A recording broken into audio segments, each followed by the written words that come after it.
our plan is always to add as many good pieces as we can, and really the star of the show is Katie and how she was able to fit it all together. I mean, we're at the top of the league in spending, and we're making it work, and she makes that work, and it was exceptional because we had opportunities come to us that we weren't expecting financially, and she was able to still make it work, which was sensational. We've layered in a lot of costs this year, next year, and those things are factors as we go forward, but we'll manage them the best way that we can. You were screwing it up, drafting Mom's first round. Then you traded for a man who's perfectly round. Ooh, and I've got the feeling he'll make our defense right. Can't stop thinking about his dance moves every night. Ooh, I will admit, it's hard to say that Duke had a real good draft. Yeah, I will admit, I can't believe that it. Duke had a real good draft. Let's start with the guy who can actually sack. He might have short arms, but he sneaks in through the back. 6th and 7th rounds, got some serious men. A childhood Bengals fan, a fat guy and tight end. Ooh, I will admit, It's hard to say that Duke had a real good draft. Yeah, I will admit I can't believe that it. Duke had a real good draft. Welcome to the number one Bengals podcast. I'm your host, Adi McDuke. I'm joined as always by Dr. Hoji, the electric Esmoji, and John Double Brain Sheeran. Yeah. Yeah. And guys, I can honestly say since the drafting of Joe Burrow, I have not been more impressed with this front office. Somebody was listening, Yes. and that somebody was Duke Tobin. And he gave all the credit to Katie Blackburn for whatever reason, and that's fine.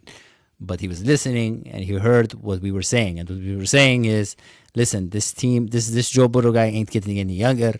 It's got to be this year. You can't just keep saying next year. And with this defense, which was the shortcoming last year, with Al Golden at the helm, and Al Golden is an underrated coach, really. He's an underrated coach. He did good for having pretty much nothing. And if you say he had Trey, he didn't have a healthy Trey. So he did good for having pretty much almost nothing. And now he's got something.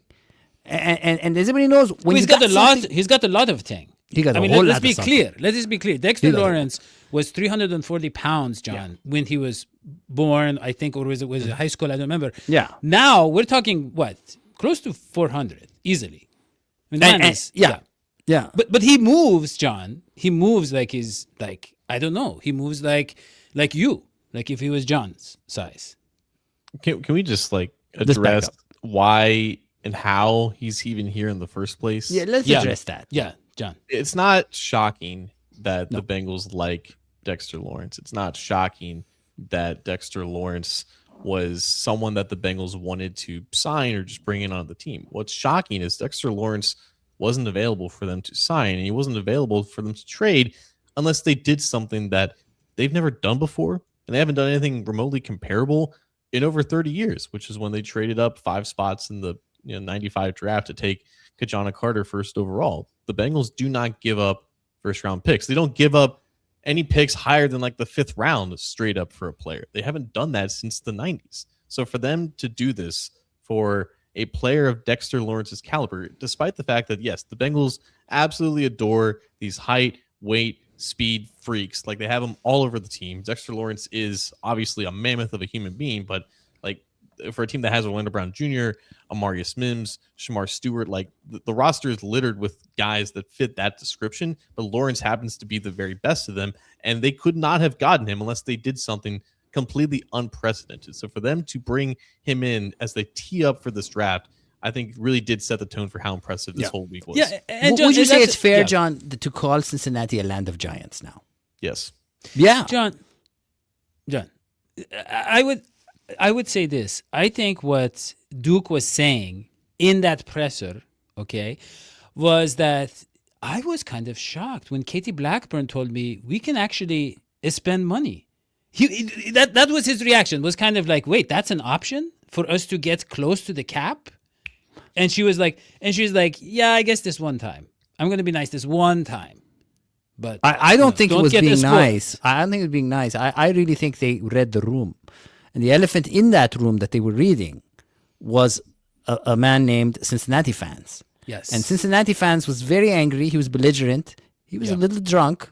And he was like, look, I don't want to attend any more Bengals games. No.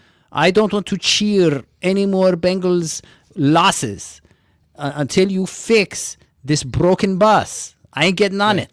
And in fact, a lot of people were getting off that bus. I got off that bus. I've been quoted as saying I hate the Cincinnati Bengals, which is not something a fan usually says. No, but we've been saying it a lot. And let's be honest, this show, we have not done the show for at least 2-3 weeks, I think, John. And No, more like big- 7 months. 7 months. And we kind of stopped in the middle of the season, which you don't see a lot No. for a football show. Usually, because football season is not that long. But we couldn't even make it through 4 months, John, right? And the reason was that it was hopeless. Let's be honest, it was hopeless. It was hopeless. It But was they- hapless. they It was go heartbreak. out- Yeah. Yeah. And now I feel like a lot of us are infused with hope. But let's see, because John, as one of our fans did say, John did use the K word, which is Kijana. Right. Is this You going to don't be a ever boss? That's what that word Interesting. was. Yeah, K word is Kijana. Yeah, it's very hurtful, John. It's very hurtful because, everybody makes mistakes. You have to let go.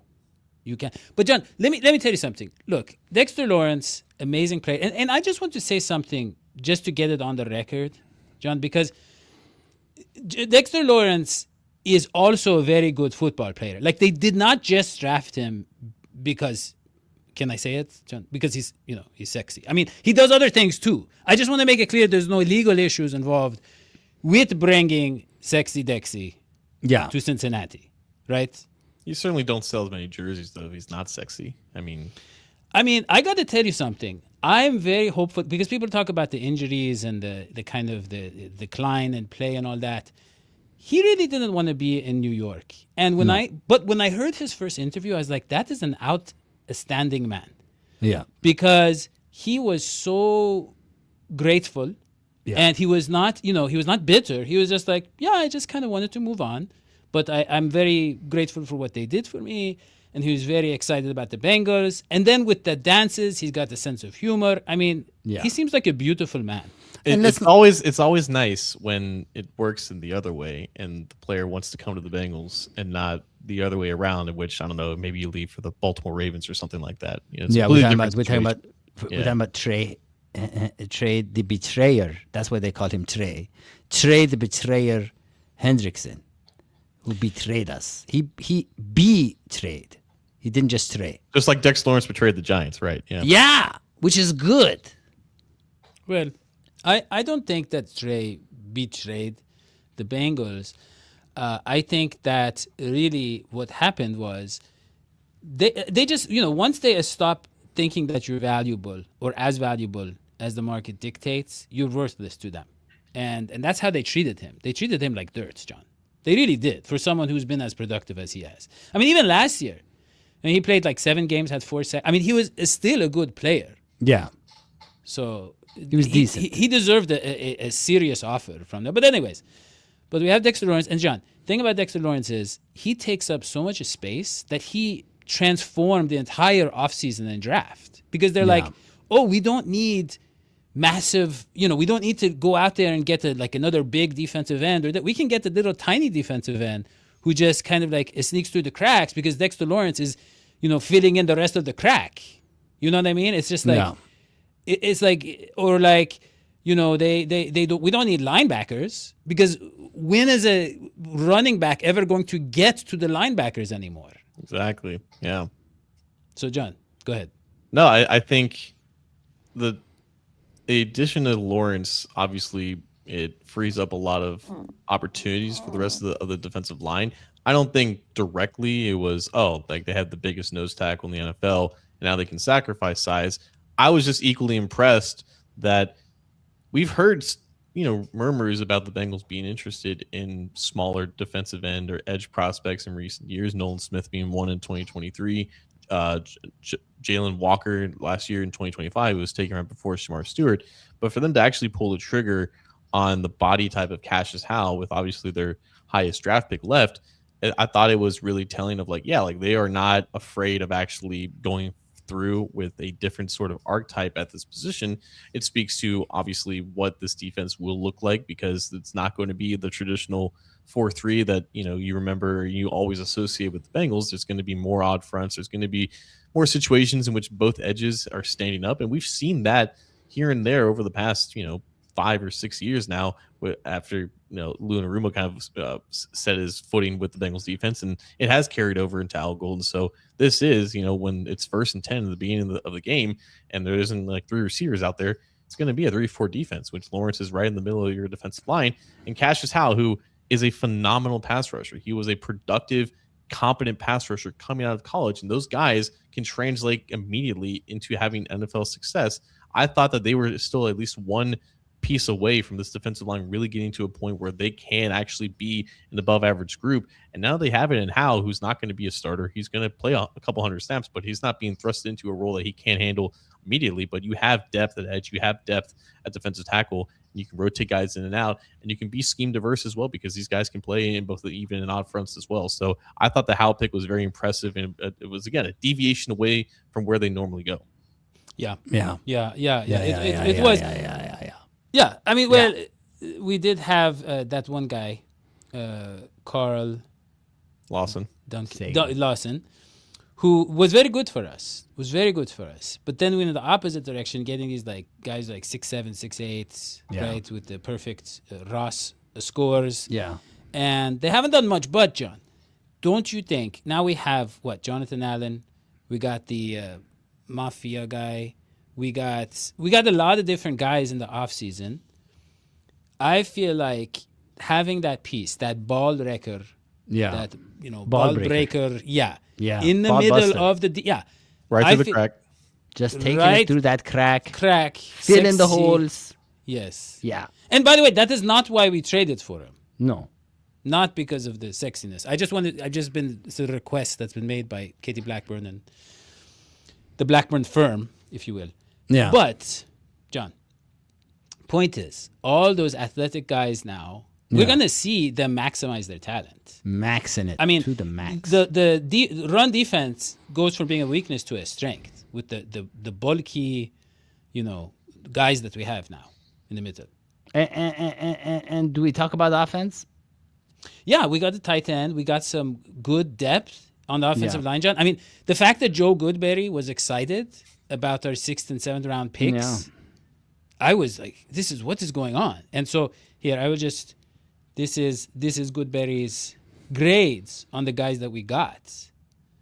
And as you can see, John, Landon Robinson, very good. Very good a score for Goodberry. That's the defensive tackle who grew up a Bengals fan. Yeah. And he wanted to come to the Bengals. And this guy, Jack Endrise, who is a tight end, and he can catch and he can block, right, John?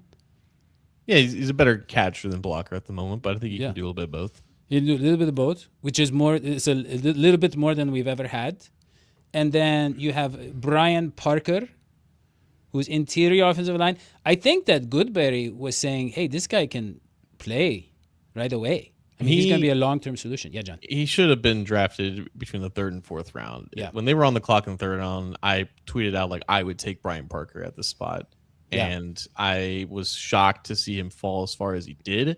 I don't know if it's just because he's just an average in terms of physical size. He's 6'4", 310, not the length that you would hope for an offensive tackle, and that's where he played the majority of his time in college, but he projects very easily to center or guard. He played center in high school, which was actually just north of downtown Cincinnati. It's St. X, so he's from the area. He's familiar with the area, and I think they view him as someone that can if they have an injury this year, he can fill in whatever spot that they need him to, and he can keep the offensive line afloat. So for a 6th rounder as a immediate impact, that's phenomenal. But I honestly do think that he is someone that can start for them in 2027 if they move on from Dalton Reisner at right guard. I think that highly of him. I thought I'm so confused because they say Dalton Reisner is so good. He did so well. He is for good, us. but he's only here for another year, and I don't know if they want to, resign Poor him. guy, poor guy. He goes and he starts these public media campaigns saying, "Just keep me around." I don't know why they want to keep. You know, him around. I'm not. I know both of you guys don't like to talk about the obvious, but I think the obvious thing that really surprises me is Zach Taylor's ability to hold on to his job. I mean, like, if you look at who was fired this year. Well, did you see? And yet, no, but I'm saying, like, look, now everybody's excited again. Yeah, everybody's but excited again. did you see what Sexy Dexy said? What did he say? One of the things he said was, I know. What did he say, John? Like, I know that people love playing for Zach. I want to play for Zach. Yeah, he has a great culture. I don't know Yeah, if he and said players that, want to but play for him. Yeah, I know. Like, it was between John or Jim Harbaugh, one of the two in New York, who are like, let's be honest, John, not the most pleasant. He's not the most pleasant person in the world. The rough And mulligans. even his old players were coming out and saying he works us, so hard. Like, we're practicing late in the season for like 7 hours a day, and like my knees don't move anymore, and the cracking and stuff. I don't know. I don't remember the exact words. Which Harbaugh but- was this? John Harbaugh. I'm not calling on John. I actually know it's John, right? John Harbaugh. John Harbaugh. Yeah. It's always a John. It's always a John. And so the thing is, he was faced with playing for that jerk or for Zach. Sweet old Zach. Zach. And so he wanted to play for Zach, I'm saying. Right, John? I mean, that was the reason, one of the reasons. he Playing for accepted Zach it. is like working at Trader Joe's. Yeah, it's very fun. It's light, it's breezy, and there's some mysterious stuff going on in the back room. It's definitely a sense that he just kind of wanted out of New York, whether he felt like the situation was stale or he just didn't vibe with, the new direction that they were going. And yeah, I think the biggest positive about Zach in the position that he is that he does care about his players and he does want the absolute best for them, whether it's in April, whether it's in the middle of the season, whatever the case may be.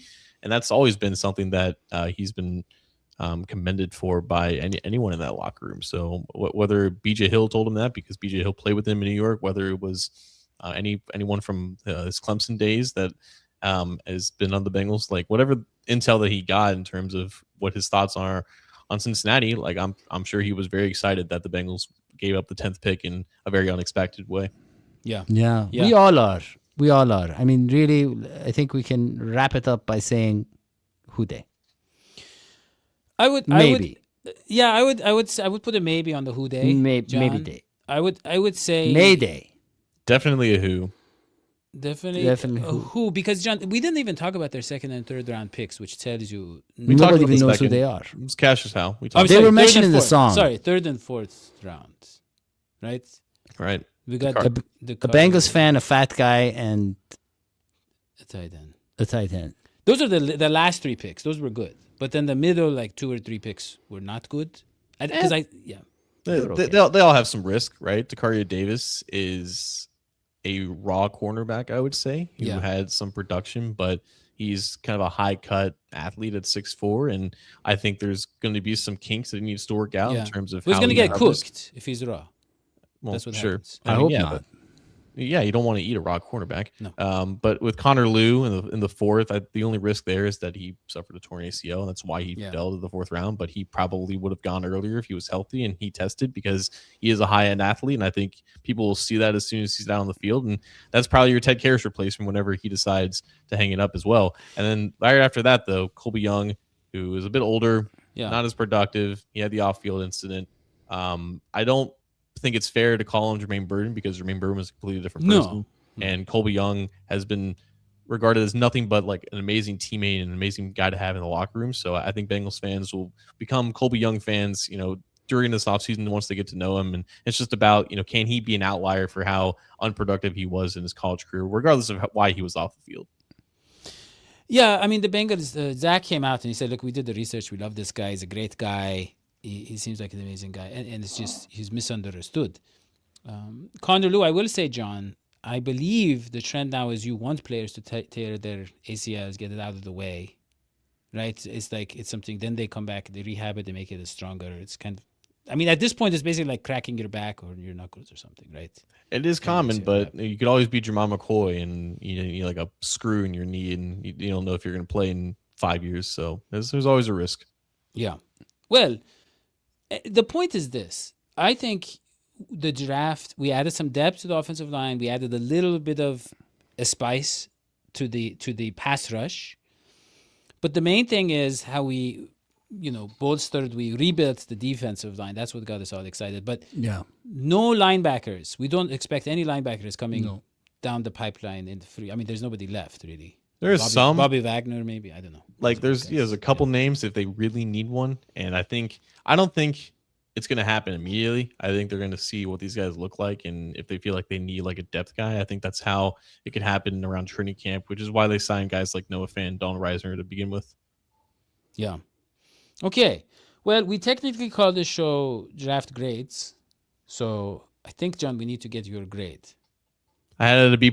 I feel confident in that. I think the big swings, the risks for both Davis and Young bring it down a little bit, but I thought they absolutely nailed the second round pick. I thought Lou was a great pick in the fourth, and I thought they got an A+ on the end of day 3. So because it's day 3, you don't know how much opportunity those guys are actually going to get to fulfill their potential, but they were still really good swings to take there. So B+ for me.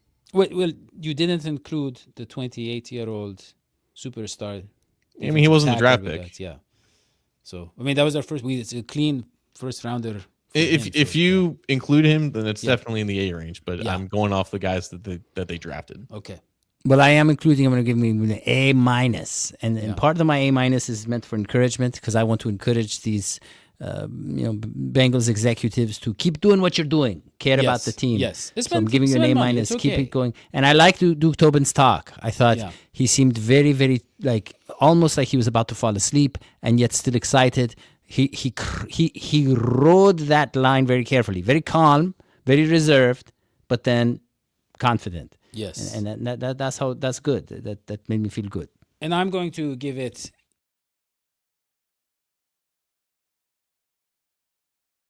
Well, that is not the outro that we wanted, but I am going to give it a minus based on John's assessment because I do not know most of these players, but I really like Sexy Dexy. Well, you know some of them though. I know some of them now that you have talked about them. Yes, and with that is all we got for Dr. Hoji the Electric Smoji. Right. And John Double Brain Sheeran. Working on the triple brain. We will see you next time. So long as you the pies. Don't forget to go to our Patreon. If we can find the link, there you go. Here it is. And you can support John and John's family, John's acquaintances. Support our next show in 10 years when we have our 20th anniversary. Oh, that's right. 10 years with John Sheeran. Amazing. Never thought it would happen. But all right. That's all we got. We'll see you next time. So long, sweetie pies.